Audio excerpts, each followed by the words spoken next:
गुन्ह्यांची कबुली देऊन सुदर्शन घुले वाल्मिक कराडला वाचवण्याचा प्रयत्न करतोय। स्वतःचा बळी देऊन घुले वाल्मिक कराडला फाशीच्या फंद्यापासून वाचवतोय का, अशा चर्चांना उधाण आलंय।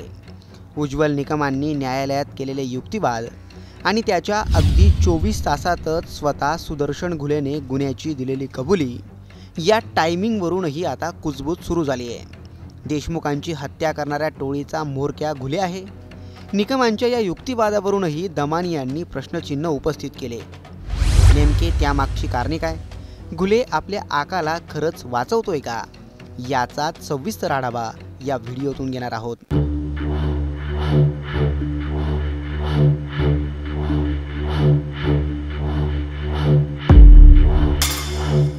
सुदर्शन घुले, महेश केदार आणि जयराम चाटे यांनी पोलिसांजवळ आपल्या गुन्ह्याची कबुली दिल्याची माहिती समोर आली आहे। पोलिसांनी त्यांना आवादा कंपनीतील खंडणीचा व्हिडिओ दाखवत प्रश्नांची सरबत्ती केली।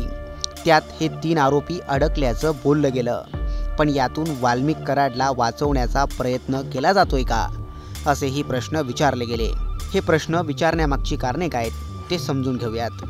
संतोष देशमुखांच्या हत्या करणाऱ्या मारेकऱ्यांचा आपण म्होरक्या असल्याची कबुली सुदर्शन घुलेने दिली असल्याचं बोललं जात आहे। मित्राच्या वाढदिवसाला आपण खंडणी मागायला गेलो, नेमकं त्याच दिवशी मस्साजोगच्या गावकऱ्यांनी आपल्याला मारहाण केली। मारहाणीचा व्हिडिओ तुफान व्हायरलही झाला।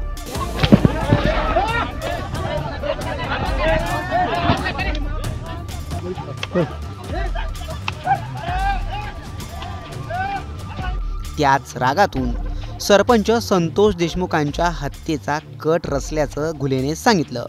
यावरून आरोपी मुख्य खंडणीच्या प्रकरणावरून दुर्लक्ष करण्याचा प्रयत्न करतायत का? यातून वाल्मिक कराडला दूर ठेवण्याचा जाणीवपूर्वक प्रयत्न केला जातोय का, असे प्रश्न विचारले जात आहेत। सुदर्शन घुले आरोपींचा म्होरक्या आहे हे आपल्याला खटकलं असल्याचं अंजली दमानी यांनी सांगितलंय।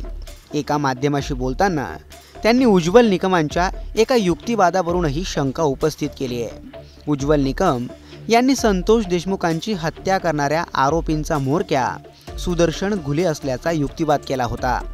यावरूनच अंजली दमानी यांनी शंका व्यक्त केली। मारेकऱ्यांचा म्होरक्या सुदर्शन घुले आहे, पण त्याला गाईड मात्र वाल्मिक कराडने केल्याचा युक्तिवादही उज्ज्वल निकमांनी केल्याचं बोललं गेलं होतं। यावरून आरोपीने कबुली जबाबात नेमकं काय म्हटलंय? विशेष म्हणजे ज्या दिवशी उज्ज्वल निकमांनी न्यायालयात युक्तिवाद केले त्याच्या अगदी 24 तासातच सुदर्शन घुलेने आरोप मान्य का केले, असे प्रश्न विचारले जात आहेत आणि या टायमिंगवरूनही चर्चांना उधाण आलंय। यावरून सुदर्शन घुलेने वाल्मिक कराड आपला आका आहे हे मान्य केलंय का, की त्याने सगळे आरोप स्वतः कबूल करून वाल्मिक कराडला आपल्या बाजूने क्लीन चिट दिली आहे, असे तर्क आता लढवले जात आहेत। याबाबत तुम्हाला काय वाटतं? कमेंट करून नक्की कळवा।